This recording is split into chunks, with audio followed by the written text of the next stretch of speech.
Welcome to episode 5 of OHBinBusters. Today, Jonah and I are going to talk to you about corn pollination and some of the challenges we had with that extreme heat, and maybe some of the positives going forward on some of that later planted corn. Doug, we had a lot of heat during pollination for the early stuff we got planted. You did the same thing. What's some things you saw? What's some things you were happy you saw? What's some things you weren't happy with? I mean, give me a rundown. Yeah, going through some of that corn that we planted ahead of all the corn we had to replant, taking a look at that, there's obviously pollination issues. It was 95 to 96 degrees, droughty conditions. You know, we give up some kernels, like these ears you and I are holding here. Today, when we were looking at them, walking, there's quite a few aborted kernels up through there, but we still got a lot of potential. And the one thing that stood out to me today is when we looked at these ears, you know, most of them are 18, there's some 20s around, and that tells us that our early season management is still helping us through all this. You know, the early stages of a corn plant's growth, we're trying to determine kernel rows around, and we've nailed that, I think, with all of our early season management. Now, you know, the things like the temperature and the lack of rainfall is out of our hands. So those are things that, you know, we set the stage to get where we're at, because think about how our yield would be impacted if we didn't do that and we were only at 16 kernel rows around or 14 kernel rows around. Now we're at 18 and some 20s. So Doug, what is the difference between, you know, 16 to 18? I mean, how many bushels are we giving up there? Yeah, I'm not good at math, but that's 2. Cut. Jonah, you know, with us, we talk about the 16 versus 18, and guys say, well, what does that matter? You know, so for me, you know, running some quick numbers, if we're average of 34, 35 kernels long and we give up 2 complete rows through that, you know, you're looking at upwards of 25 plus bushel just lost in that. At 2 kernel rows being completely gone. So one thing I noticed, we have a little bit of tip back on a lot of this, but at the same time, we planted most of this corn at 34, 35, even some at 36,000. I mean, what little bit of tip back we did see, I'm not worried about. You know, we gave it everything we could, and like you said, we had extreme heat there. We had plenty of moisture starting off the season when we, I guess, determined the ear size. So, I mean, that's one thing we did run into. And I think we'll be fine. I've seen some horror stories of things in the Midwest right now with some extreme pollination problems. Here, you know, we were kind of down and walking it today. You know, yeah, we've got some problems, but you still got to be pretty thankful for what we're seeing here. You know, you think about 18 by 34, you know, at 34, 35, 36,000, and that sets the stage for really good corn. So the later planted corn, you know, we got a little cooler temperatures, rain kind of right during pollination. I mean, it's had a lot more favorable conditions to pollinate correctly.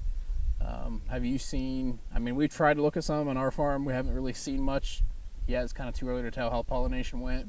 What have you seen on your farm? Yeah, our late planted corn, I feel, looks really good right now. You know, going out, pulling some ears on it, it's just starting to be in that R2 time frame.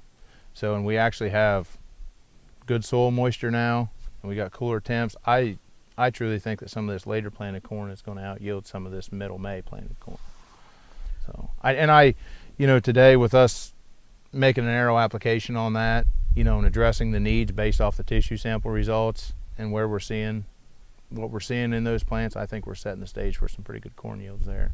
So one thing I did see on the last tissue samples we pulled right before the arrow application today, you know, all season long I've been saying we're not getting nutrient uptake because there's no moisture there. And I knew we had the nutrients in the soil. The last tissue sample we just pulled, we actually saw a great increase in nutrient uptake compared to the one we took prior to our, you know, V8 to V10 application of our, you know, plant health pass. So we saw a lot bigger uptake in nutrients finally, like I said, we were hopefully going to see. That was one thing I noticed on our tissue sample. Yeah, and that's to be expected. You know, you think of those nutrients like potassium being a mass flow nutrient going in the plant through water. Once we get water, I know you laid tremendous amounts of K down, and that soil tests very well for K as well. So once we get that rain, we should see your tissue test results, your K levels climb a little bit. So.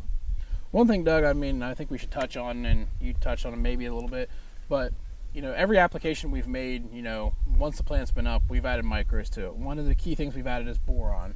I mean, you want to touch on why we've added boron and why that's so essential? I've been out walking some of these fields. Some of the fields that we made that early application on, comparative to the ones that we didn't, going in with that micro pack is going into the early planted stuff where we had that extreme heat during pollination, is getting that boron in that plant, I feel, has helped that for proper fertilization, because the corn, where we didn't get that micro on early at that V8 time frame to make sure it was in the plant going into the reproductive stage eventually, we had more pollination issues with that than what we did the others.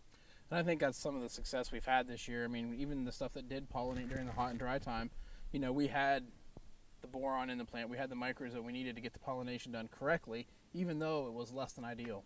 Yeah. I mean, and I think that's part of the reason you and I haven't seen the pollination issues on our farms that maybe some other people have. Yeah. Because they're not paying attention to those details in the micros that, you know, we need to look at. Yeah, and I've always heard, you know, with boron, it's hard to move the needle, you know, and get those plant tissue levels to climb. With Maxin boron, I mean, we're moving it very well, and we can track that with our tissue testing program to see what's going on with that plant. And our boron levels, I feel, on mine are perfect for where they need to be, you know, going into the R2, R3 time frame. This week, comment on this video for a chance to enter to win a toy courtesy of T&M Farm Toys. Thanks, Darren. Appreciate it, buddy.